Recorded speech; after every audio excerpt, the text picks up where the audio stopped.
This evening is based on my book, They Came Before Columbus, African Presence in Ancient America.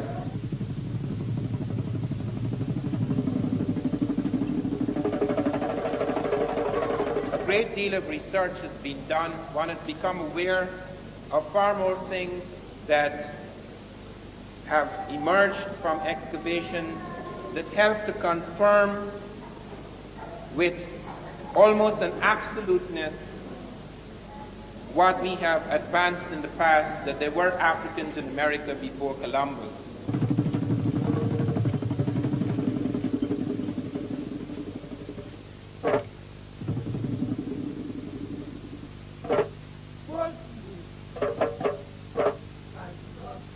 They came to America not as slaves but as masters.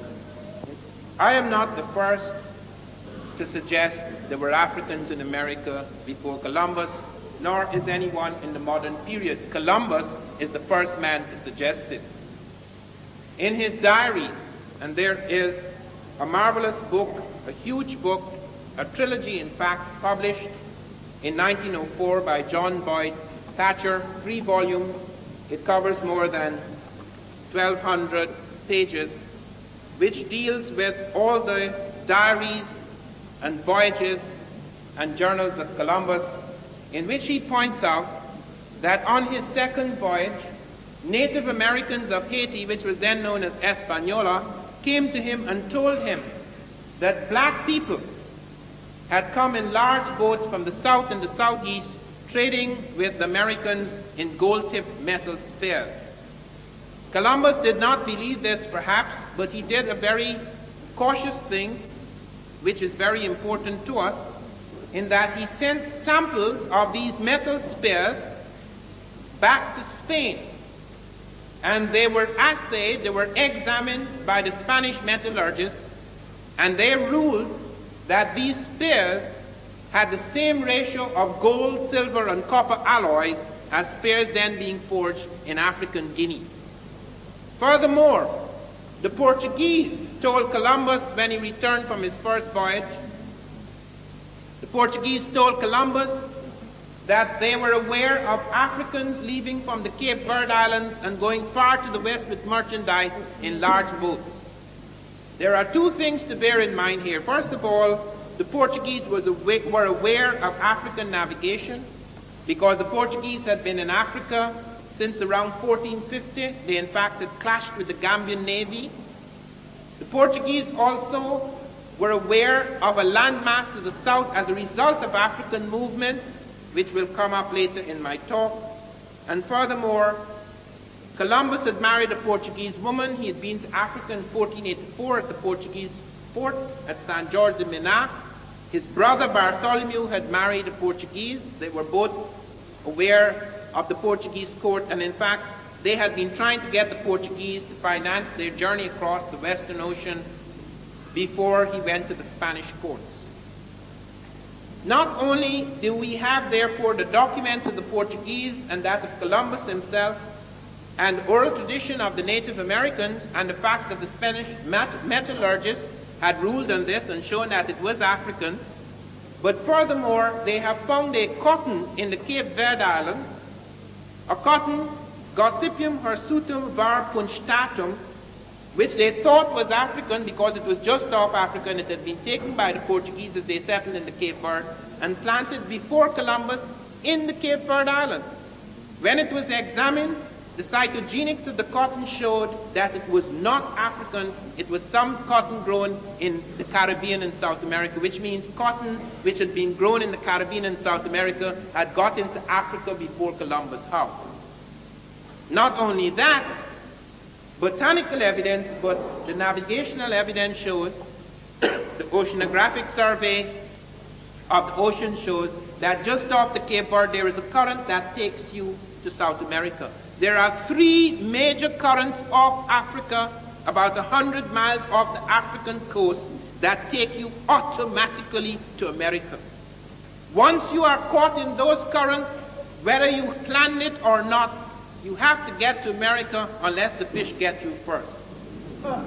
Anything that remains afloat is pushed towards America. Off the Cape Verde Islands, the current takes you onto the northern tip of South America, into the Caribbean, into the Gulf of Mexico. If you're off the Senegambia, it takes you to South America, into the Caribbean, into the Gulf of Mexico. If you're off the southern coast of Africa, it takes you towards South America, and you could fall into the currents that take you into the Caribbean, into the Gulf of Mexico. The evidence shows that, and I will leave the Columbus period aside for a moment, the evidence shows that there were Africans in America not only before Columbus, but before Christ. And it has been carbon dated, and we can establish this beyond the shadow of a doubt. The reason why history has to be reconstructed in the Americas and in Africa in the way it is done now is because we cannot use the same historical methods that are used in Europe. Europe has had the enormous advantage of the conquest in that its libraries have remained fairly intact for many centuries. Our libraries have been shattered, and it's not a question of the lack of libraries. In the Americas alone, there were thousands of books. Only 3 major American books survived, and they're not even in America. They're in Germany, they're in Spain. 3 books survived. One of them is the Popol Vuh, the Bible of the Quiche Maya. You have the Titulo Koyoi, which Jairus-Boy mentions. You have other codices. These things are the few things that survive. The destruction of libraries in Egypt, the sack of Alexandria, which destroys, as I pointed out this morning, perhaps 500,000 documents. The destruction of the Moorish documents in which blacks were involved, not just blacks. You have Arabs of different complexions and races perhaps, but you have an Arab-African thing in the Moorish domination of Europe. You have Cardinal Ximenes destroying about 84,000 manuscripts in Arabic at a time when many Africans and Arabs and even others wrote in Arabic as the language of science of the time. And Timbuktu was razed to the ground twice. So it's not just the absence of documents, but the destruction of documents. Fortunately, history does not leave its mark only on written documents. History leaves its mark on everything. If you do not find the books, there are scripts. If you do not find, there are skeletons, there are sculptures, there are plants. There are many things that have left their mark, and that is the reason why we reconstruct history by going to all of those strands, into all of those avenues. It is not an historical method. It is the only valid, genuine historical method to reconstruct the fragmented history of Africa and the Americas. In the case of Columbus, for example, why is it we who are so familiar with the voyages of Columbus are not aware of the fact that Columbus never touched the American continent? Why are we not aware of the fact that Columbus remarked on this matter not just once? Several times he mentioned on his 3rd voyage that he went along the coast of Africa, that he stopped in the Cape Verde for several days looking for black animals because he found both the Africans and the Native Americans in the Caribbean were sacrificing black animals, and he wanted to please them with a black animal as a gift. That he wandered further, finding no such black animals. He wandered further into the Senegambia current and was swept. He said he had 6 ships, 3 were sent on the normal route, and he was swept on the Senegambia current, making it in far less time, but under grievous conditions because the Europeans were totally unaccustomed to the great sun burning down upon them in tropical latitudes. And Columbus reports how the heat was so great in the equatorial regions as he took the African route that the caskets burst, the meat roasted and putrefied, and that he feared for the life of his men and himself if rain had not fallen. All these things are recorded in the document. They're just the sides.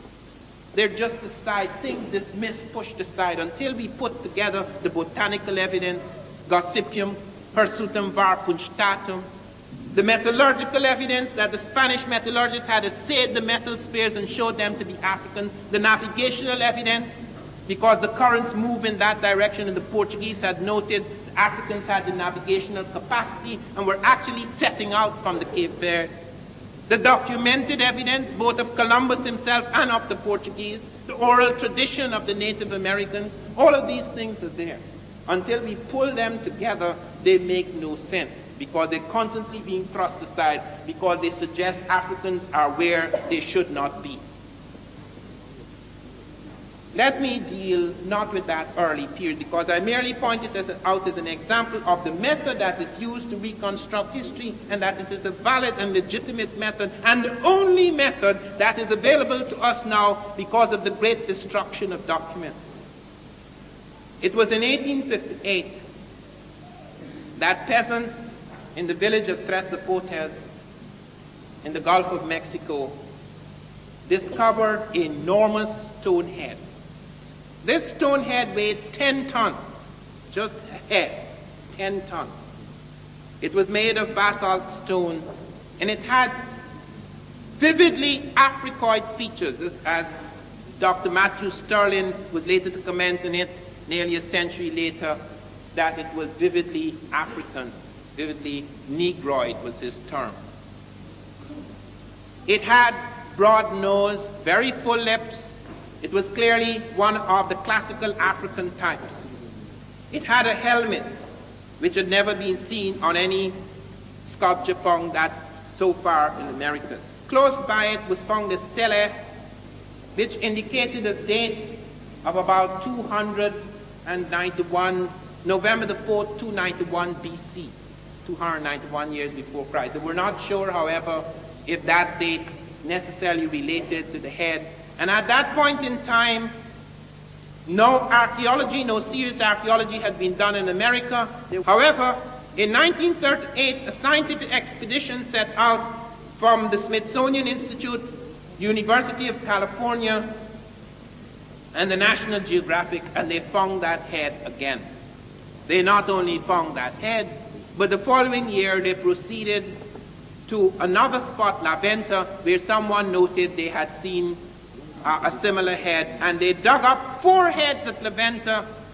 Between 1939 and 1940, 4 heads were dug up at La Venta, and again it was the same thing, enormous heads, 6 to 9 feet high, just a head, weighing between 10 to 40 tons in weight, having African-type features, and the same type of helmet, as Jairaj Boy has pointed out. You could find it at Tanis in the Egyptian Delta, with a flap falling along the side of the head, a kind of crest with a flap and incised markings, etc.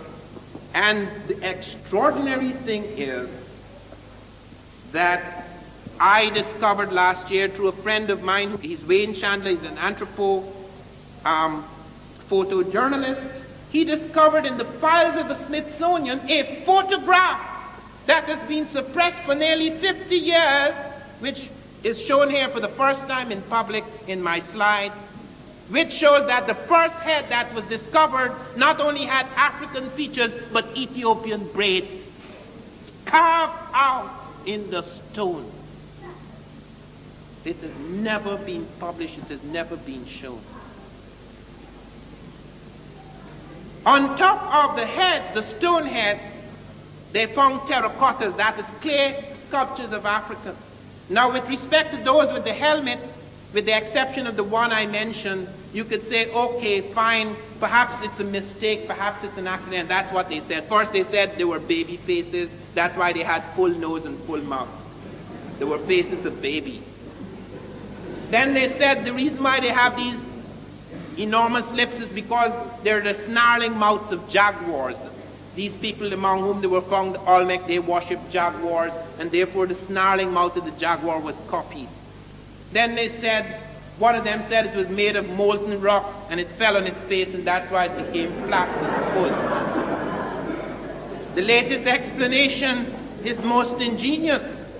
The Science Digest did an article on me in September 1981, in which they presented my case very fairly and objectively, showing the nature of the objections of the establishment, including one eminent historian of Mexico, Michael Coe. And they went to Michael Coe, Boyce Rensberger, the leading science writer for the Times, who did the story on me. He went to Michael Coe and he said, "Do you believe what Van Sertima is saying, that these are African?" And Michael Coe said, "They don't look at all African, and even if they do," these are his words, you know, "even if they do, the reason why they have full noses, the reason why they have broad noses and full lips is because the tools were blunt and they couldn't make them any sharper." That's the leading authority on the Americas, prehistoric Americas. And let me present the case for the dating. On the wooden ceremonial platform where 4 of these stone heads were found at Levanta, which turned out to be the holy capital of the Olmec world, O-L-M-E-C, Olmec, the first major civilization in America. The dating of the wooden platform, the charcoal, there were 9 samples of charcoal dating, gave a reading of 948 to 680 BC. It's not just the stone head, but in addition to the stone heads, you have terracottas that are clay sculptures of African types. Not only the nose now and the lips, the hair is clearly Africoid. Because even though you could say that some Asiatic types who came across the Bering Straits may have Africoid type features, the hair now is very distinctive, the kink and coil of the Africoid hair, very distinctive on the head of the terracottas. And what is more, and note this, the artist went to the trouble of selecting oxide dyes for the clay so that it could be dark brown or dark red or dark black, so that it could be distinguished from the other terracottas. So that on the dark terracottas, you're finding this African peculiarity of feature. And in addition to that, in addition to the stone heads, of which there are 14 spread over Tres de Potes, La Venta, and San Lorenzo in Veracruz, in addition to the terracottas spread all over that Olmec central area, you have skeletal evidence. Professor Wierzyński, a Polish skull expert, was able to show after his study at Tlatilco, at Cerro de las Misas, and at Monte Alban, in the dry areas of the Olmec civilization, where the Olmec from the swamps had moved into these areas, he showed Africoid types. He said it's probably West African.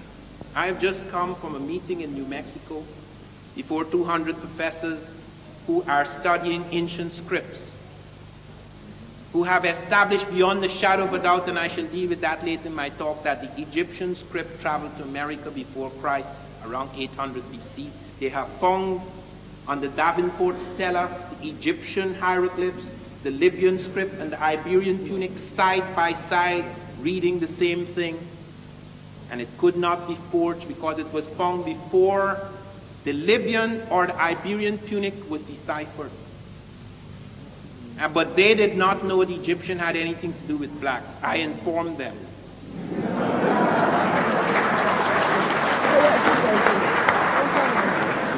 Or the Reader's Digest had a big article after my book turned out. Europeans in America, 800 BC, the same period that I had pointed to. Europeans in America before Christ. Who are these Europeans? The Egyptians. It's taken for granted in most of these circles that Egyptians have nothing to do whatsoever with Negroes.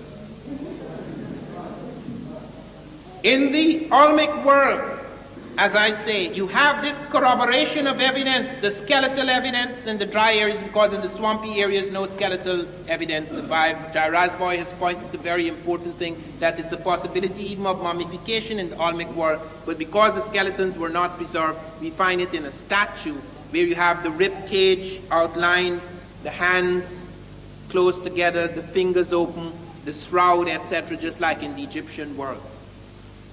Nowhere on earth, on any archaeological site, could you find a corroboration of so much evidence. Stone heads representing a distinct physical type, terracottas representing the same type with the texture of hair and coloration of skin, and skeletal evidence representing that type, as high as 13.5% at Tlatilco, going down to 4.5% at Monte Alban. And you yet deny the existence of that type because it involved African and he could not be there. The general assumption, the conventional assumption is that only Europeans and Asiatics can move. Africans do not migrate. Hence, if you find them outside of their milieu or you find them doing something unusual, either someone moved them, as Jeffries pointed out to me, someone brought them there. Even Wiener, Leo Wiener, the pioneer in this subject, who in the 1920s at Harvard recognized through a study of philology that there were Africans in America before Columbus. What Wiener was trying to show is that the Africans were merely bringing over Arab Islamic ideas and concepts and culture. The Africans had no culture, therefore, until the Arabs came. So even he, although he was showing there were Africans in America before Columbus, he was really saying that they had been porters or paddlers and they had brought over another man's cultural electricity. We have to be very careful to note that even with new discoveries, the script for the African is still not rewritten. Okay, so some Africans came to America before Columbus, so what? What did they do? Thank God they've changed the tune, because now I'm going to show what they did. Because we have evidence of what they did do, because it leaves marks. The first pyramid to appear in America appears right at La Venta, on the very same ceremonial platform where the stone heads first appear. In the first of the sequence, although they find later Tresapotis and San Lorenzo, the first of the sequence of the stone heads is at La Venta, and both the conical pyramid as well as the step pyramid appear. They said, well, but the functions are not the same. It's just a temple in America, it's a tomb in Egypt. That is not true.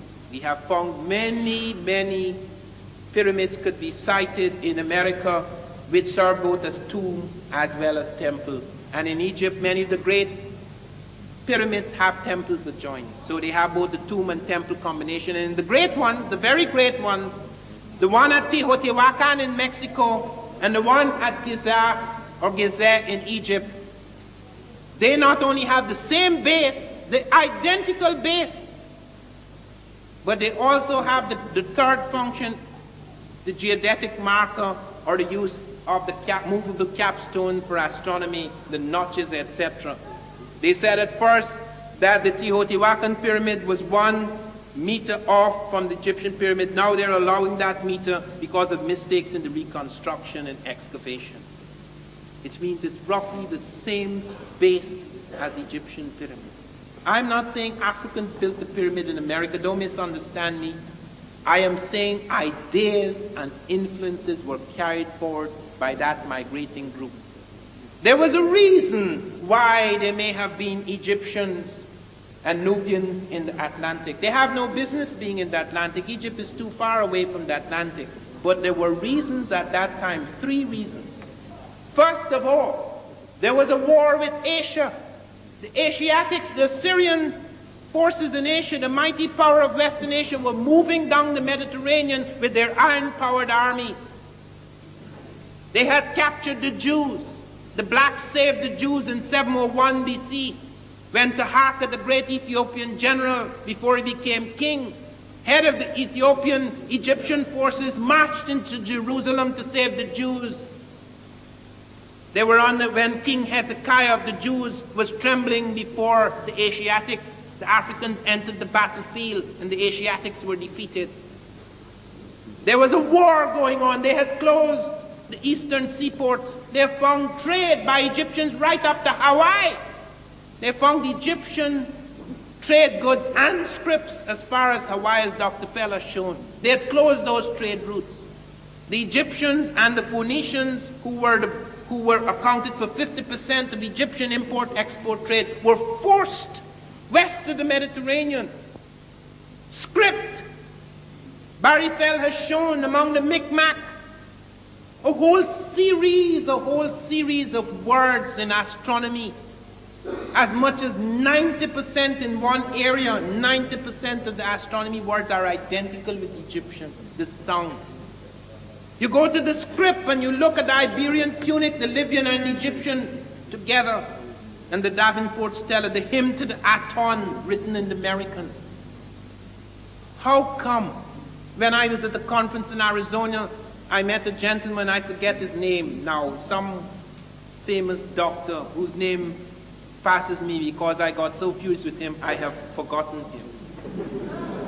He's written a book on the Micmac, challenges me. I said, all right, sir, if you think that this is a fake, I have both before me. I have the Micmac and I have the Egyptian. You are so acquainted with the Micmac. Show me which is which. I don't want to be drawn in that, he said. But the audience, they really embarrassed him. They said, show him. Show him. Show him which is the fake. Didn't dare do it. Didn't dare do it. There's so many, and it is true that in scripts you can have occasional parallels because there's a limit to human science, but these things were for arbitrary things, very complex markings for arbitrary things. And there was no question of correspondence. Correspondence so remarkable, so plentiful that there was no question, no statistical possibility of accident or fluke or coincidence. You go to Elvia John in the Olmec world, and there is paper made from wood pulp. Nowhere in America were they making paper from wood pulp. Nowhere in the world, except in Egypt at that time, where both the papyrus and the wood pulp was making paper. It was done in China later. It appears in the Olmec world. Isolated incident that appears in the Olmec world. You go and look at their other aspects of their technology. Professor Heiser, who had attacked this thesis all his life, in the last 3 years of his life, he was converted. Do you know what he did? He stopped publishing. He started writing things in favor of the Egyptian thesis, but he didn't publish it. It is now in the Smithsonian as posthumous files. There's where we have found that Heiser showed that the heavy transport techniques the Native Americans were using in the swamps were identical with the Egyptian heavy transport techniques. All of us marvel at the Egyptians, how they move those incredible stones, taking 50-ton capstones and putting it at the top of their skyscrapers without being a fraction of an inch off. And these guys are suddenly, people, they were marvelous at sculpture, yes, but they're suddenly making these colossal things which they never made before. Making it out of this incredible basalt stone, one block of stone. Some of them close to 40 tons in weight, bringing them down from the quarries to their platforms and building them up with the same skill and technological ingenuity the Egyptians when they hadn't been doing it before. How come? How come when we go to the Middle Americans and study the way they have, not the exact proportions because the individual pyramids change, but they have so many things in their mathematics that are close. As the man who's recently, Peter Tompkins, who's done studies of the Mexican pyramids and the Egyptian pyramids, so the correspondences, the structural correspondences, even in spite of superficial difference. And when we come to ritual, that is the most astonishing thing, and I must give great credit to Jairus Boy for what he's done in ritual. Jairus Boy showed several gods of the Egyptian that are identical with the American. There is the god Sokar. He is standing there and he has open arms, outstretched arms, and he has wings on his arms, and he's standing on the back of a snake, and the snake has a head at the head and a head at the tail. You go to Mexico, and there is this god standing there with arms outstretched, wings on his arms, standing on a snake with the head at the head and a head at the tail. How come? The god Aken, he pointed to the double rope swallowing god, identical. The faceless Aken with the swallowing the double rope, there in Mexico in the Olmec world. He shows feathered sunshades, made of 3 concentric circles, 3 colors. These are very detailed things. These are very complex correspondences. They're not flukes. And there you find the same thing duplicated. The double crown. Who wears the double crown in all the world except the Egyptians who united the north and south, for whom there was a political necessity to have a double crown, the red and the white crown. And there among the Olmec, we found 2 examples of it now. Chief dignitaries wearing a double crown. The flail, the crook, You find it on the Olmec dignitaries as among the Egyptians. The use of purple, we have found a codex. A codex is recent, Natal Codex, showing pictures of black-skinned as well as red-skinned kings in ancient America. And you look at the nobility, you look at the women, you look at the kings and the priest kings, and you find purple as a symbol, as a signal of their index of their rank, just like among the Egyptians. And there's recently been done a study in purple, the Phoenician thing about purple. Their search for purple, because purple was sacred among the Egyptians, it is emblematic of the power of the gods. And the Phoenicians, in their travels, exhausted most of the purple supplies in the Mediterranean. There is another suggestion of why they should have come to the Americas for this purpose. You look at other ritual scenes. The human-headed bird, ba, is found in Mexico. A bird with a human head. This is in Egypt, and on the Egyptian tombs, and they have a little hole in the tomb with the bird to fly out. You see it duplicated in America. Nowhere else. All these correspondences. How come? How can you explain that these things were not happening before? They have no antecedent. They are complex. They are not just single traits. They are a complex of interlocking parallels. Why should we believe that it took Columbus, who stumbled into the Caribbean, which he called Asia? Do you know Columbus called America India? It wasn't called America, it was called India. That is why we're still calling the Americans Indians. He still called the Native Americans Indians. Columbus had a right theory, which in fact was not new. The Arabs and Africans knew the world was wrong. You look at the globes that Africans used and Arabs used to teach geography. They were all wrong. So only Europeans believed the world was flat, until some of their geniuses were persecuted, proving that it was wrong. That's a fact. You look at the maps, those early maps. You look at the early globes that were used in geography. But the thing, and you find it in Arabic documents in the Moorish period, there was assumption all through that Moorish period that the world was wrong. Columbus wasn't new about that. He was right theoretically. If the world is wrong, you could go far to the west and end up in the east. What he didn't know is that you would need an airplane to do it, not the Santa Maria. So the Santa Maria collided with another continent, and he assumed, do you know that even though Columbus doubted that it was Asia, you know what he did? He sent his notary, Fernando Perez de Luna, among the ships and got every man to sign a document that he was off the continent of Asia. He couldn't take any chances. They spent a lot of money sending him out. He had to find India. He had to find the treasures of Marco Polo, come what may. And he got them to sign a document, and he threatened them. If any man were to say they didn't go to the continent of Asia, or they were not off the continent of Asia, if they were officers, they would be fined 500 maravedis, several months' salary. And if they were common sailors, they would be given 100 lashes and have their tongues cut out. That's in the documents. That's the great discoverer, St. Christopher. When he came back, he was coming back to Spain. A storm blew his ships into Lisbon, Portugal. The Portuguese were rivals of the Spanish. He sat down. My book begins, and that is no fiction. I have researched every word of it. He sat down to dinner with the Portuguese king, King John II. They sat to dinner on March the 9th, Saturday evening, 1493. Rain fell the next day. I know all the details that were put down.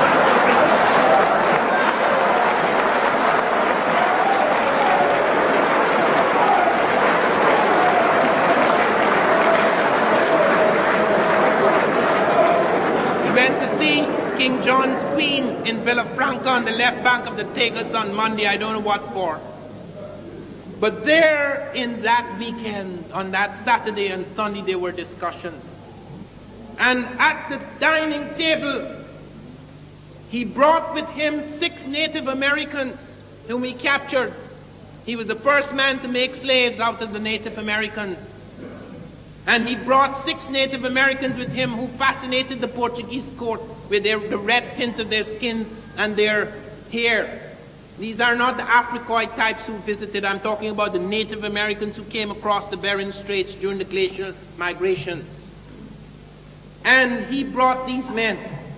And while they were at table, a dish of beans were brought out at the order of King John. And King John beckoned to one of these people with sign language to build with these beans on the table these lands that Columbus said he had discovered. And a chain or necklace of islands was built up, which included various parts of the Caribbean, Cuba, the Lucas Islands, etc.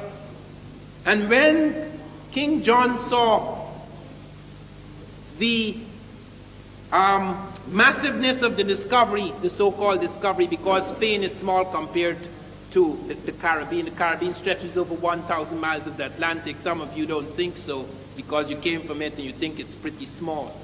I'm not talking about small in the sense in which you think of it. I'm talking about its physical size. They were upset because the Portuguese, both King John I and II, had refused to give Columbus permission or support. And now the Spanish were going to rule two worlds. And they were so upset by that they asked Columbus to go back home and argue for a line to be drawn across the world to separate the claims of the two Catholic kingdoms. This was known as the Tordesillas Line. It was signed on June the 4th, 1494, before the discovery of South America by Europeans, before Cabral had got there in 1500. And it was drawn across. The Pope did not give it his blessing until afterwards, but it was drawn in 1494 at the Treaty of Tordesillas, and it includes South America, and they had never seen it. It includes Brazil, 200 miles of territory from that ocean going right back. And why did the Portuguese do that? They hadn't been there. They were concentrating on the route along Africa up into India because of the strength of knowledge they got from Africans who were aware of a southern land mass, just below the equinoctial line within the same latitudes as Guinea. And Columbus was told about it. Columbus went back to Spain and argued because he was then Prince of the Ocean Sea. He came almost like a king. He was nothing. He argued with the Spanish that they should agree with the Portuguese. Let them draw the line because there's only water within the line. It's only 375 leagues from the Cape Verde, which is 4.5 miles according to Vespucci. Roman miles give it 4, but they give it 4.5, about 1,600 miles. And Columbus said, nothing to worry about. You're not giving anything to the Portuguese. I have traveled twice as many leagues, and I have found no such land, which is true, because Europe is twice as far from America as is Africa. But when Columbus was on his second voyage, a man called Jaime Ferrer appeared in the Spanish court and told Ferdinand and Isabella that Columbus was lying, that he had knowledge from Arabs and Ethiopians. The word Ethiopian was generally used for African, that there was a landmass to the south within the line, that the demarcation line they were drawing up between the Portuguese claims and the claims of the Spanish. And he said a damaging thing. He said, Columbus knows more about this sleeping than I do waking.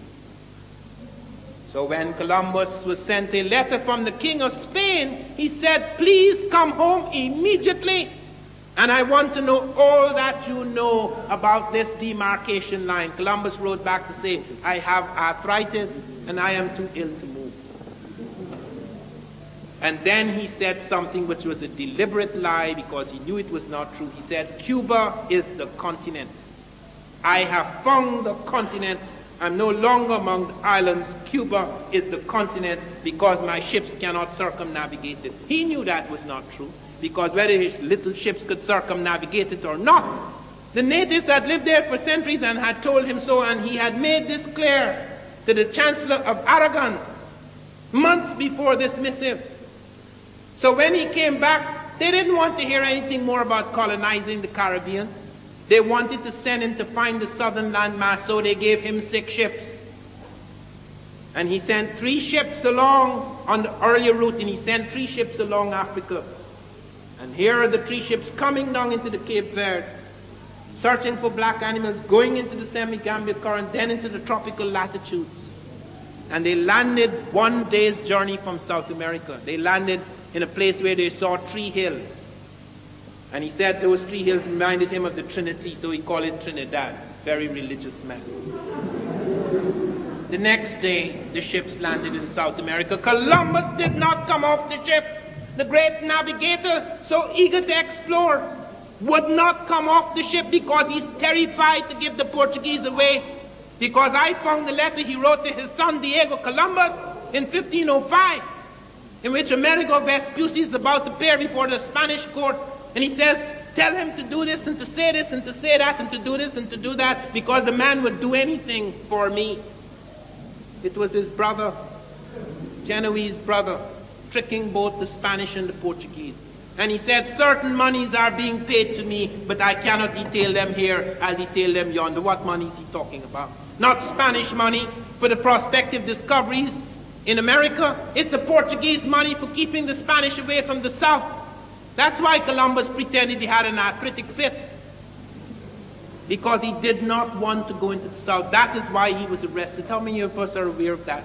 On his 4th voyage, he was arrested by Bobadilla, he and his brother Bartholomew, and sent back like a black in the hold of the ship to be tried in Spain.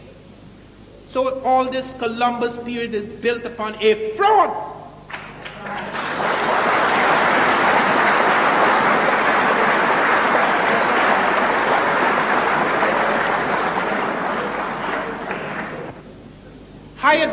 Thor Heyerdahl, the Norwegian explorer, took a papyrus reed boat, which the Egyptians had used and the Ethiopians had used on their inland lakes and elsewhere. And he showed that the curves of this boat showed that it could cross the ocean. It wasn't just for inland shipping, and it was used 800 years before Christ. And he said it can cross the Atlantic. And scientists scoffed at him. Scientists took the papyrus reed and they said, if you put it in a tank, it will sink. And they put it in the tank and it sank. And Heyerdahl said, if I took a piece of the Queen Mary, which is made of iron, and put it in a tank, it would also sink.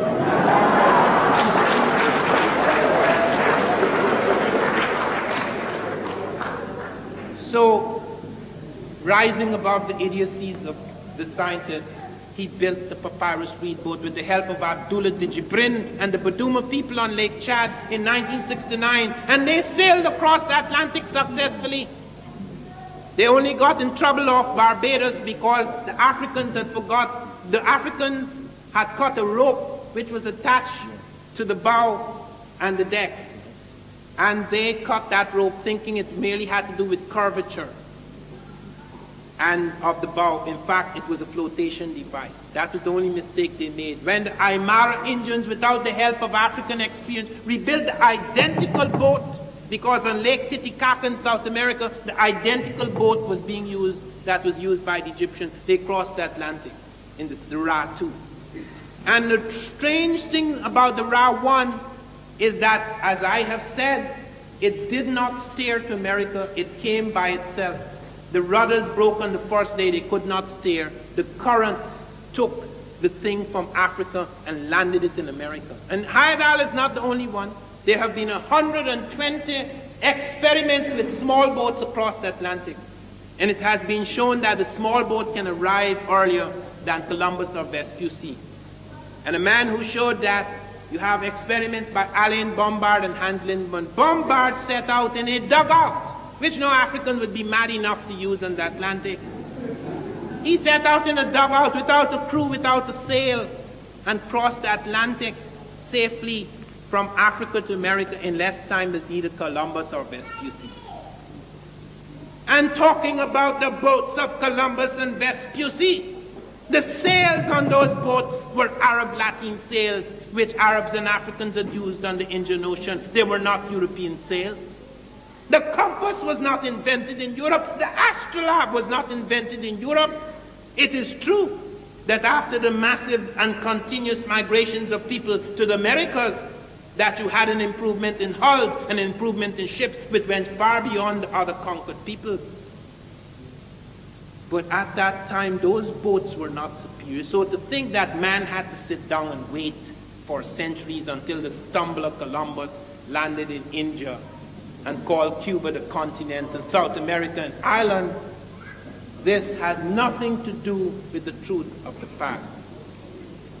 But as I come to a close, I want you to bear this in mind. The history of the world is not written. The history of Europe, perhaps.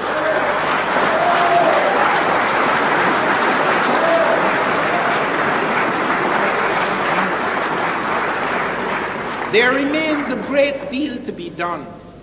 There's a whole world out there. Every time I go back into Mexico, extraordinary things are found. They found the pyramid of Comalcalco with bricks, with various writings, both scripts thereon, which has recently been found. A whole new set of things are emerging. This is not a finished chapter. This is no closed chapter. This last chapter has been written with a certain eye, an eye which has been blind to the genius of the African. Therefore, it is only by opening another eye, by having a different kind of illumination, a different kind of vision, that the history of the Americas and the history of Africa can be truly written. Thank you.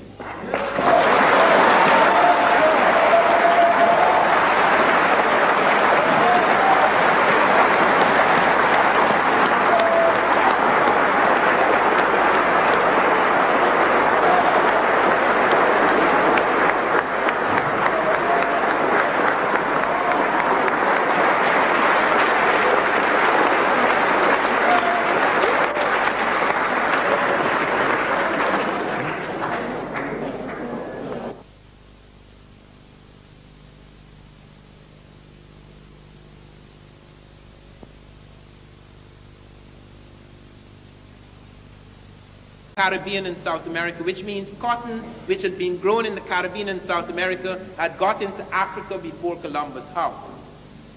Not only that, botanical evidence, but the navigational evidence shows, the oceanographic survey of the ocean shows that just off the Cape Verde there is a current that takes you to South America. There are 3 major currents off Africa, about 100 miles off the African coast, that take you automatically to America. Once you are caught in those currents, whether you planned it or not, you have to get to America unless the fish get you first. Anything that remains afloat is pushed towards America. Off the Cape Verde Islands, the current takes you onto the northern tip of South America, into the Caribbean, into the Gulf of Mexico. If you're off the Senegambia, it takes you to South America, into the Caribbean, into the Gulf of Mexico. If you're off the southern coast of Africa, it takes you towards South America, and you could fall into the currents that take you into the Caribbean, into the Gulf of Mexico.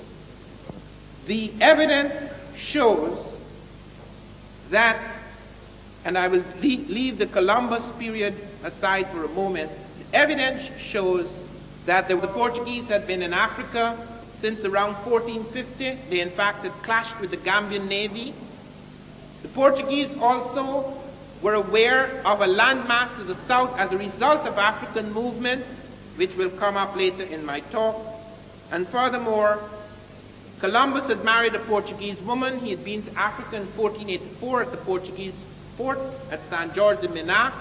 His brother Bartholomew had married a Portuguese. They were both aware of the Portuguese court, and in fact they had been trying to get the Portuguese to finance their journey across the Western Ocean before he went to the Spanish courts.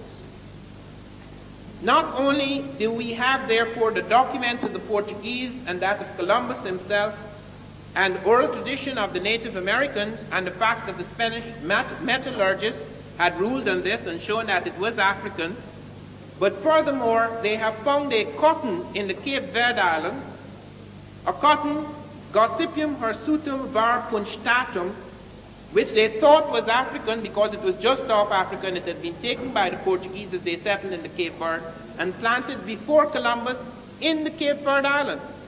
When it was examined, the cytogenics of the cotton showed that it was not African, it was some cotton grown in this evening.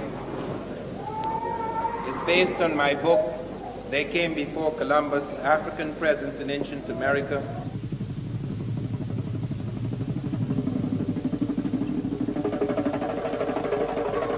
great deal of research has been done. One has become aware of far more things that have emerged from excavations that help to confirm with almost an absoluteness what we have advanced in the past, that there were Africans in America before Columbus.